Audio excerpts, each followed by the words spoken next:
Team के लिए।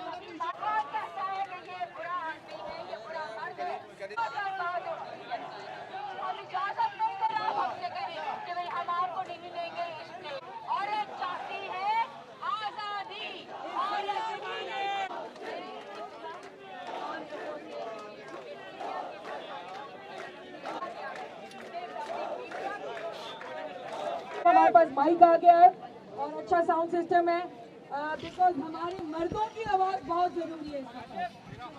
आप प्लीज पहली सबसे बड़ी चीज़ ये है कि और मुल्कों में भी रेप होता है। We are not the only place where we see rape happening, ठीक है। पाकिस्तान एक अकेला मुल्क नहीं है, लेकिन ये जो विक्टिम ब्लेमिंग का कल्चर है, दैट्स अ वेरी, उसमें मसला है कि जब एक औरत रेप होती है, एक बच्ची रेप होती है, हम क्या कहते हैं, माँ बाप ने इसको जाने क्यों दिया, ये इस टाइम पे निकली क्यों, ये क्या पहनी हुई थी, ये किस तरह की बातें हैं, ये बातें हैं जिसकी वजह से ये चीज़ें और ज़्यादा होती हैं। और हम लोग शिफ्ट करते हैं टॉपिक, जो एक्चुअल टॉपिक है। एक्चुअल टॉपिक क्या है? टॉपिक ये है कि औरत को अपने मुल्क में, अपने घर में, अपने स्कूल में, सड़क पे सेफ फील करना चाहिए, बस दैट इज़ द टॉपिक। देखिए, मेरे लिए इबरतनाक ऑब्वियसली सज़ा होनी चाहिए। ये कोई छोटी चोरी नहीं है, ये एक ज़िंदगी की तबाही है। लेकिन जब जस्टिस डिले होती है तो उसमें मसला है। स्विफ्ट जस्टिस होनी चाहिए। और अगर आप देखें, ये जो रेपिस्ट थे, इनका पहले भी क्राइम रह चुका है रेप, तो इनको जाने क्यों दिया? तो दैट्स द प्रॉब्लम। इम्प्लीमेंट तो आप 1000 बिल्स पास कर लें, आप कह दें कि हमने उनको पकड़ लिया, पकड़ के किया क्या उनके साथ?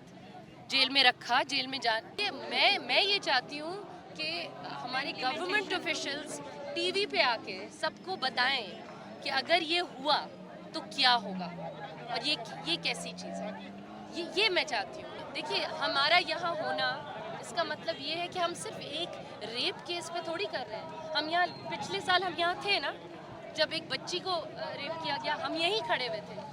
हम यहाँ खड़े रहेंगे, हम आते रहेंगे, लेकिन ये हम एक्चुअली दुआ ये है कि एक दिन ऐसा ना आए कि हम यहाँ ना हो।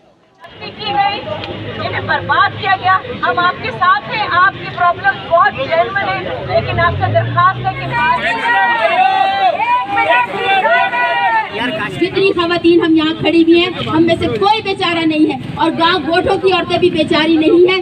बिल्कुल, इस पे जवाब है आपके सवाल का कि हमारे कपड़े, जगह, टाइम, ये वजह नहीं होती किसी किस्म के जुल्म की। आपका एक ये सवाल था कि इस बात का क्या समझते हैं कि हम पे एक टाइम स्पैन रखा जा रहा है।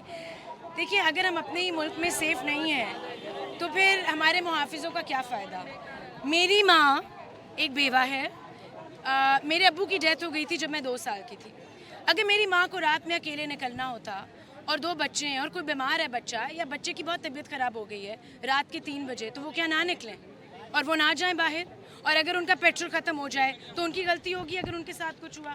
तो मैं ये कहना चाहती हूँ कि इस मुल्क में सिर्फ मर्द नहीं रहते, कि मर्दों के साथ ही हम निकलेंगे और वही हमारे मुहाफिज हो सकते हैं। हमें बचपन से ये फीलिंग है कि हम अनसेफ हैं, लेकिन अब हम चाहते हैं कि ये फीलिंग और ये फ़िज़ा ख़त्म हो। आप सबकी बीवियां हैं, आप सबके बच्चे हैं, आप सबकी बहनें, आप सबकी माएँ हैं।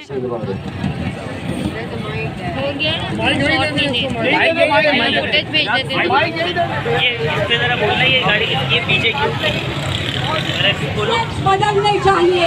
ये जो आप समझते हैं कि हाँ आप जो मर्जी कर सकते हो, औरतों के साथ स्टेप्स लेने हैं कि मर्दों के जहनियत और इक़दार जो है उनको बदला जाए।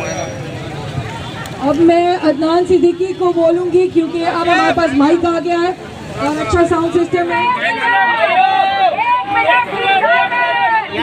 कि हमें इसका कंक्लूजन चाहिए, हमें इसका रिजल्ट चाहिए कि इसका I think he is मैंने सबसे ज़िंदगी का स्टूपिड चीज़ सुनी है जिसमें कि अगर खातून जिस तरीके से भी बाहर निकलती है उसकी गलती है। आई थिंक ये सबसे पहले जो है ना हमारी हुकूमत में जो लोग हैं उनको भी ख्याल करना चाहिए कि वो किस तरह की मैसेजिंग बाहर दे रहे हैं। अगर आप पूरे कौम को एक नेशनल प्लेटफॉर्म पे बता रहे हैं कि औरत बाहर निकल नहीं सकती इस टाइम पे क्योंकि उसने गलत कपड़े पहने, गलत रूट लिया, तो आप एक किस्म की एजुकेशन दे रहे हैं कौम को। क्योंकि जो अगर 20% of us are railing against it, 80% जो बाहर हैं वो देख रहे हैं और वो एक से इन्फॉर्मेशन ले रहे हैं और इसको अपना वो बना रहे हैं कि औरत को बाहर नहीं निकलना चाहिए। आप सप्रेस कर रहे हैं एक नेशन को, आप एक नेशन को सप्रेस नहीं कर सकते, आप औरत को सप्रेस नहीं कर सकते और मर्द को सप्रेस नहीं कर सकते। अगेन मेरी डिसीजन नहीं है, आई थिंक मायरा भी यही बोली थी कि हमारी डिसीजन नहीं है कि सज़ा क्या होनी चाहिए। सज़ा बुरी से बुरी होनी चाहिए, ऑब्वियसली छोटा मैटर नहीं है, एक लाइफ चेंजिंग इंसिडेंट है, ठीक है। इससे मतलब कि आप एक ज़िंदगी तबाह कर रहे हैं।